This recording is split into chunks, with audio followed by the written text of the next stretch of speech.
All right, kiddos. Good morning. In this video, I'm going to do my best to reteach literary devices. So please annotate with me because there's an issue with your spoken word pieces and probably your college apps. You need to show and not tell. A lot of us are stuck here where we are telling, right? Like joy is this, joy is not this. You need to take that stuff out of your piece. Notice there is no telling in these examples, right? So telling is like what we know, right? Or unnecessary language, right? We want to cut all that stuff out. We only want the beautiful, beautiful, gorgeous showing, okay? Which is most often, at least in these poems, through imagery and figurative language. Like those are our two keys, okay? These are all are things you can have. And then also another thing we got to focus on is the structure.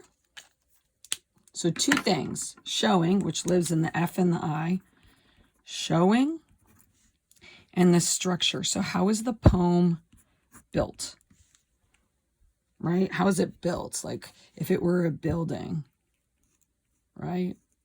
What is the thing that's holding it up, right? So for drama, like strong structure, which I'm not seeing in all of the pieces at all, okay? Has to do with I'm serious, guys, draw this, because it's not existing, right? Has to do with a story mountain, where it goes up, it gets exciting, you have a climax, oh my gosh, so exciting, crescendo, and then it goes down. Maybe you have a second crescendo, or maybe it like goes up higher, but we're not following this structure, right? It probably, like your first crescendo would probably be more like here, right? And then it would like level off. All of a sudden it drops. Okay, so this mountain is not existing.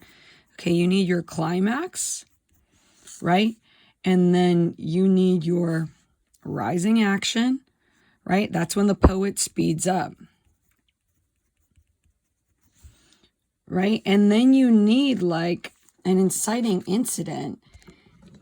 In the case of this, right? Like most drama, like you're talking about a problem. And I know we're talking about joy, but the problem is that there's woe. And through this, you're going to show us that woe, helps us to understand joy. So what is joy for you? And you will reveal it at the end through like woe versus joy. Okay. And what I'm not seeing in these problems, and some of them I'm seeing, but because it's the sharing of joy, there needs to be a character that you have a relationship with in your life, right? So knowing you guys, brothers, mothers, lovers, brothers, mothers, lovers, okay, are all topics. I'm seeing some fathers in these pieces, but I want you to focus on a person because it's about the sharing of joy, sharing, right? And that can be a problem and it can be beautiful. When we are with people, that can bring woe and joy. So anyways, I need to see this structure, this mountain. Do you have it? I'm walking around. By the end, we need to understand what woe and joy is. Woe is the problem, right? So tell us, so what takes us up the mountain, right? A story, something exciting that happened. And that story is a moment. So like there's a moment, image, metaphor. You should have moments, but one particular memory with this person, that brings you up the story mountain. Okay, so this is structure, right? I'm not seeing structure in these pieces. I'm seeing little chunks. Where's the story? Okay, we're 5 minutes in. Scrub back if you need to, but let's look at 2 examples, break them down. So in these 2 examples, you are going to identify literary devices, right? And literary devices is Mrs. DT first. Okay, we're focusing on showing. And showing is through figures of speech, metaphor, simile, personification, and imagery, right? Really describing. Okay? I'll try to address the structure. So literary devices and then storytelling. So the key to showing and not telling is literary devices. The key to having a stronger structure, which we're not seeing how it's built, structure, is through story. All good stories, structure, story, follows this mountain. Okay. So let's look for these literary devices. Adjusting my lighting. Maybe you suggested something unthinkable, right? So the you is the person. So when you're talking about joy, right? I want you to talk to someone. Talk to someone. Maybe you suggested something unthinkable, like perhaps I should get my dog groomed after she rolled in a pool of a sick horse. Okay. So dog groomed, she rolled in a pool of a sick horse. Okay, so what literary device is this? I can see this. So this is imagery. This is visual imagery. Visual. Let me highlight. So we're going to highlight where we're showing and not telling. Get my dog groomed. Rolled in a pool of sick horse. I can really imagine that. And I naturally concluded that you were the absolute worst. Okay. So this is something. Now it's strange in poetry, right? But this is dialogue that's hidden. I want to hear what you're saying to this person that you have this sharing of joy with, right? So this is dialogue. Absolute worst for dialogue, thinking that I would subject an angel. So someone called her the worst.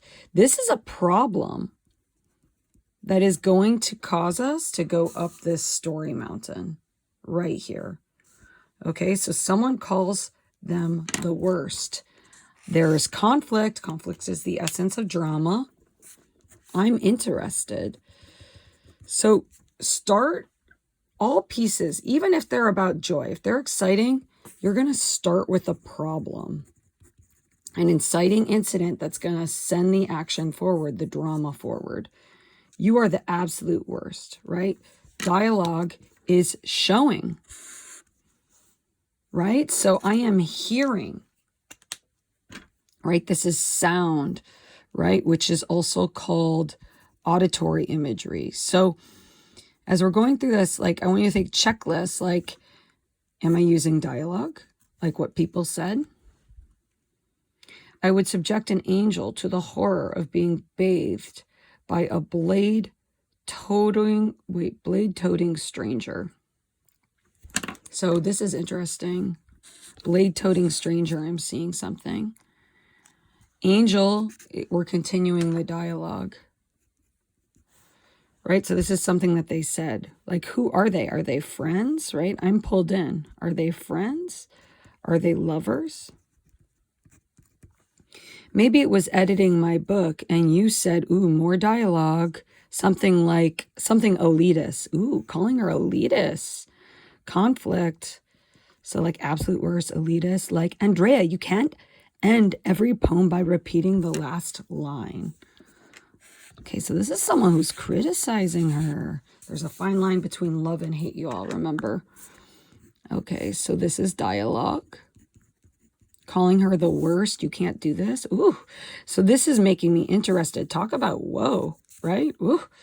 You can't have the word moon or firefly in every piece you write.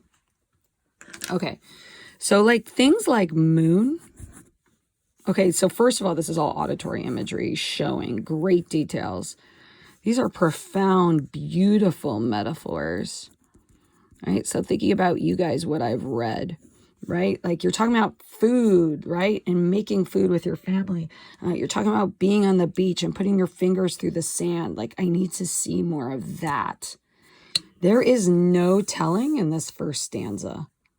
Okay? We don't need to say like woe or joy. Just show me a problem of woe and then reveal what joy is.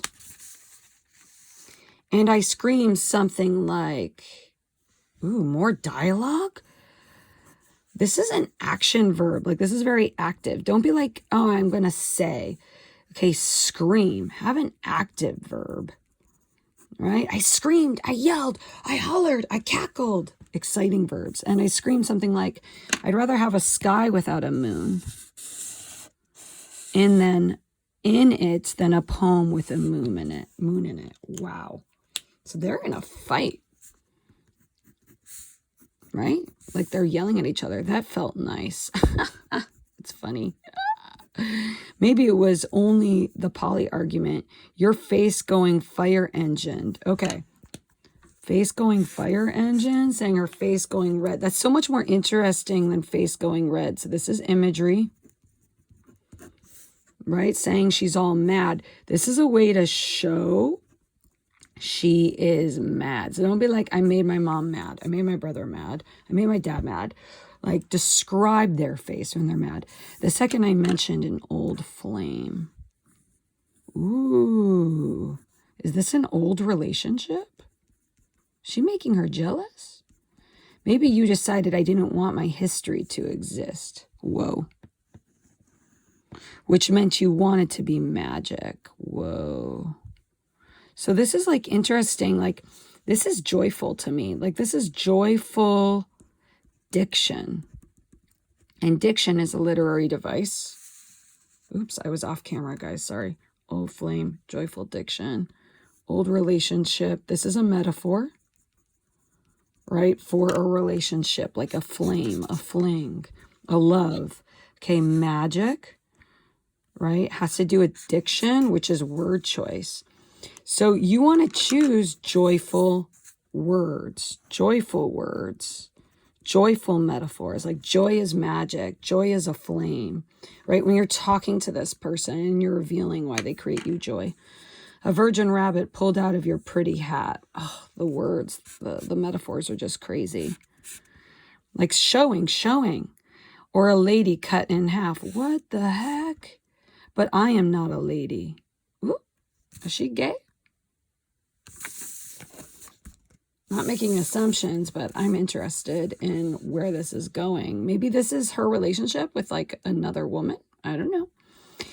And love is love, remember. But I am not a lady. Maybe it was when you said like 6 times in a single sentence.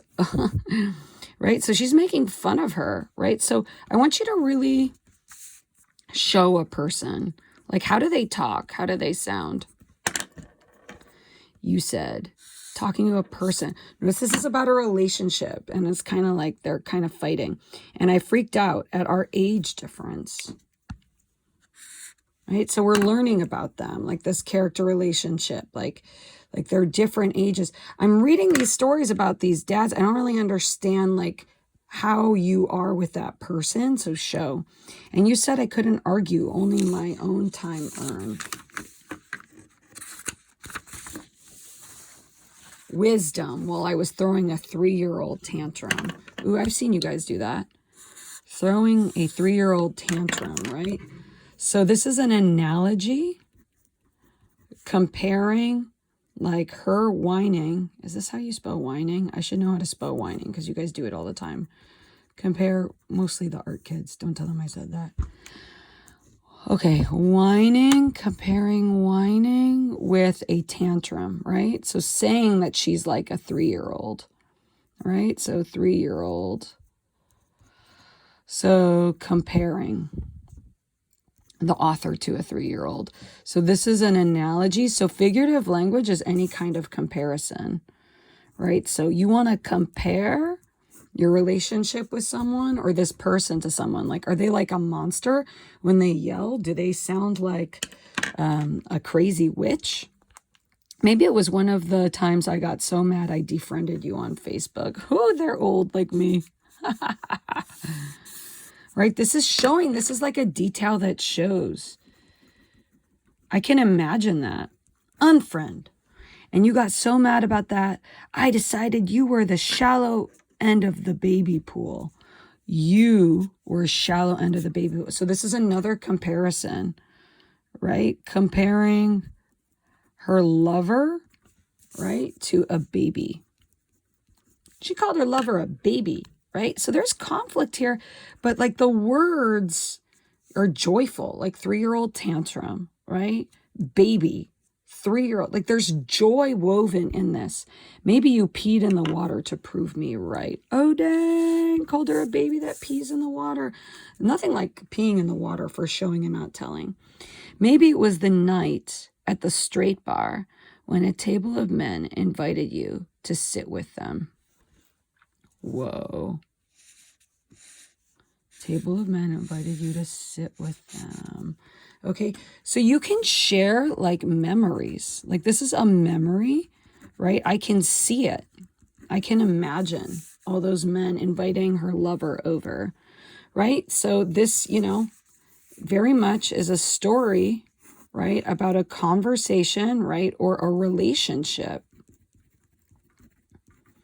with her lover, right? And she's showing us how she is with this person, showing us, right? She's not telling us, she's showing us because she's describing all of these memories, right?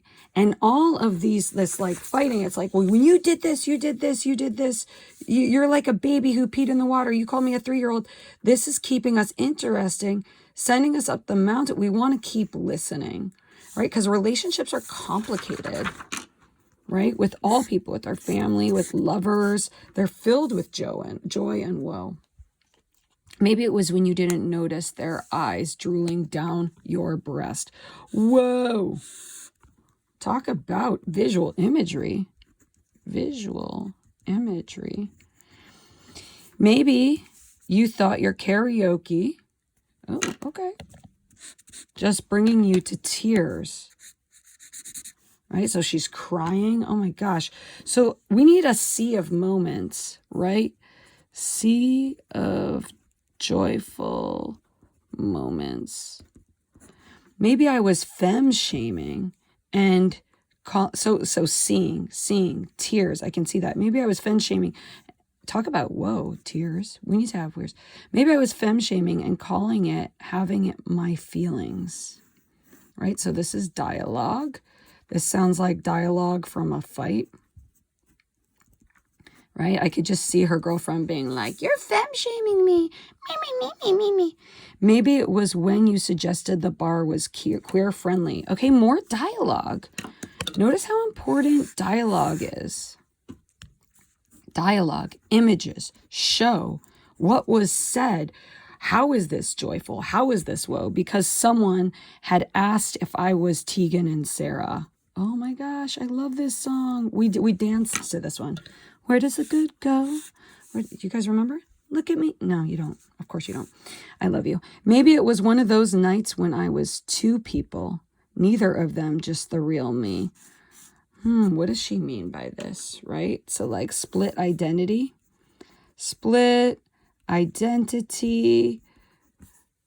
right? Or like inner conflict, right? So this brings me to something too, like, are you being vulnerable in your piece? Or are you just kind of talking around the prompt? I'm seeing little lights of vulnerability, you opening your heart, right? But do they tell a story of you with a person sharing joy? Neither of them just the real me. Caricatures. Okay, caricatures, that's kind of like a mask, right? So like admitting that we're being fake, right? And we're not being the real us. We're not showing our true inner identity. My worst possible qualities. Okay, that's vulnerable, right? So one thing that can get us up the mountain is you revealing truth, right? The champion of the spoken word showed truth, showed her anxiety, right? There needs, even though it's about joy, there has to be conflict. Maybe it was when I decided to start a podcast, right? So another detail in the story, discussing all of our arguments. Wow, she did that? Then got into an argument during the first 5 minutes of recording and canceled the show at some point. It hit me. So a lot of fights. They fight like crazy. I am engaged up the story mountain. You and I, we are always going to fight for love. Oh, what? There's nothing more joyful than the fight for love. Joy? I'm crying. I am always going to drag my heart into the ring. Oh my gosh. That's beautiful. Okay, so fight for love, right? Is your joy? Show it in a different way. Show it in a different way. And I will call you a knockout. Show it in a different way. Okay, so here we are. We're going to the crescendo, right? So this is the point, right? The climax. Yes, there's fighting, but there's love. And love is complicated. Nothing more messy than love. Go crazy. I've been waiting my whole life. You are always, God, I'm going to ugly cry. Oh, shoot. I have a whole other page. I got to hurry. You're always going to trigger me, rifling into my history until every ghost is hunted out. Ooh, metaphor. Every fight we ever had can't talk. Every fight we had ever been in has been an opportunity to bruise the past. Wow. So fights are opportunities. So woe is an opportunity. Woe is an opportunity to see joy, right? A fight is an opportunity for there to be light. Okay, through great pain and suffering, we have wisdom. We need woe to know this light. We need darkness in order to find truth, right? So like, yes, we have all of the fights, we have all of the problems, but then we reveal the joy. We reveal the joy in the climax. We have forever been hoarding in our garage. Had we ever fought about your inability to park a car? Okay, another detail, right? Saying you can't park a car, girl, because the GPS stops telling you what to do. That's funny. She's making fun of her girlfriend. I'm dead. But it's cute, right? Right? And that makes the audience laugh, right? Put those details in. Pulling to a driveway. So this is about a relationship. I feel like a lot of you guys aren't writing about relationships because it's like, I don't want to show that, but you have to. Please run over the mailbox. Hilarious. Showing. If that keeps me looking for new ways to send my best self to you. Oh my goodness. Right? So what is this line? Right? But human connection, right? This has to do with humanity, right? And like we're getting to a theme, right? We want to give ourselves to each other. That's what we want to do. Give ourselves to each other, right? Like that's the meaning of life, altruism, right? So I'm going to send my best self to you. I am so in love with who we are, who we have been fighting, to become together, right? So this is like we're revealing utter joy, utter vulnerability, joy, right? So the reveal. We started with conflict, the problem, woe, joy. I can't believe I finally adore a human as much as I adore my dog. Oh, comparing her lover, her girlfriend, to her dog. That's a compliment, guys. That is a compliment. This is so much better than my spoken word or Mr. Copera's. It's so much more joyful. That's hard though, right? So you have to like show like your sadness with a human in order to get to your joy, right? So you have to have like the negatives and the positives of a relationship, I think. Even when I'm in the doghouse, I'm like, no, you look like my dog so much, right? So doghouse means that like she's in trouble with her girlfriend, right? No, more dialogue, right? Complimenting. You look like my dog. This is so like, and again, diction, right? We got babies and dogs, nothing more joyful. Diction, dog, babies, joy. Our word choice can show us joy.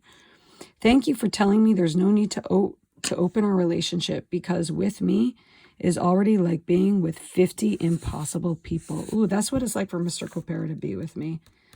I'm so impossible. Okay, so here we go. We got more comparisons, right? This is an analogy, right? Which is figurative language. You look at figurative language, a metaphor, simile, personification. Where is the analogy? It should be in here. I feel like it's cut off. So an analogy, right? Comparing her, right? So the author, we're comparing the author, right? To 50 impossible human beings, 50 Coperas. Thank you for accepting my friend request. So it's like she's speaking to a person, right? I think that's our secret in this like assignment, guys. I want you to speak to someone. Talk to someone that you love. Okay, like Marbrisa, she was talking to her mom, right? Speak to someone who brings you joy and woe. Thank you for screaming your way home, right? So nothing more joyful than gratitude. Thank you. Screaming your way home from that straight bar to the bed where our bodies made up the full moon. Ooh, appropriate? Talk about an image. Is this PG? No, it's beauty, right? Like this is poetry, right? Like this is truth. Literature, good literature is truth through the window, and the firefly poured into the room, right? So firefly, metaphor for love, metaphor for truth. Love is truth, right? Light, right?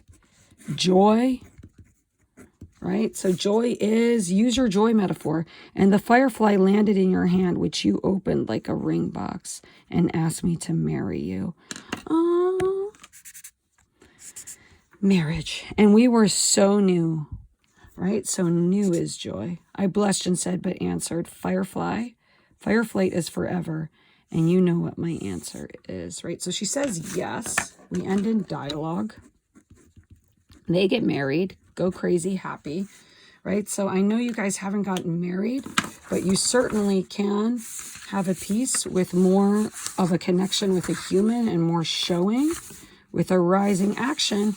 We arrived at the joy of marriage. So start with the problem, the woe, get to the truth, human connection. How does this, all these memories with this person give you joy? Okay, I feel like we need to rewrite.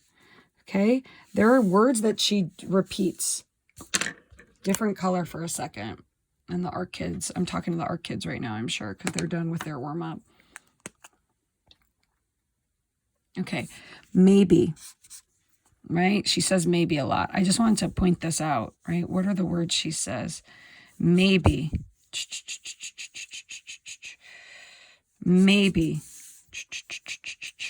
Maybe. Maybe. So what is it? So maybe joy is this. Maybe joy is this. Maybe joy is that moment. That can help you guys if you start with a word. Like maybe joy is a image. Maybe joy is maybe it was this with you. Forever hoarding.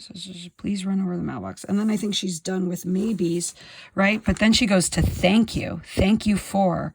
Thank you for. Thank you. I think those are all the thank yous. But it's just like repetition is a literary device, right? It should be in here. I think it's somewhere on this list, right? But it's like, what words are you repeating? Where's your repetition? repetition. Guys, there is no... Oh, I lost a page. Okay, sorry. Page 2. Look at all the maybes, guys. Maybe. Maybe. Maybe. Maybe. Maybe. Maybe. Maybe. Maybe. So what is it? So maybe joy is this. Maybe joy is this. Perhaps it's this. As we're defining joy. Right? Maybe showing out tongue. Never do we see, whenever we say joy is this, joy is that, we cut right to the chase and we show that joy is a fight for love, right? But we're exploring and we're discovering. Okay? I hope this video helps. I'm checking the annotation. Class has been going for 30 minutes. Right now, let's fire right about this. Okay? All right, can we fire right about this, please? How can you make your structured piece better? Really, really, really make it better. Big grades, okay? Because then we're going to have some badass monologues. But you need to rewrite who's the person. Who's your person that brings you woe and problems. But through all of that work, all of that problem, all of that heartache, they bring you joy, right? Because it's like, love. Joy is love, right? Or maybe it's something else, but I don't know. I think joy is love and human connection. Try to argue with me about that. Pull me aside if you disagree. If you say it's not, joy isn't a fight for love and human connection, if that's what you're going to tell me, I don't know. I don't know if you can win that argument. All right, so focus on one person. That's my advice. Love you guys. I hope this helped.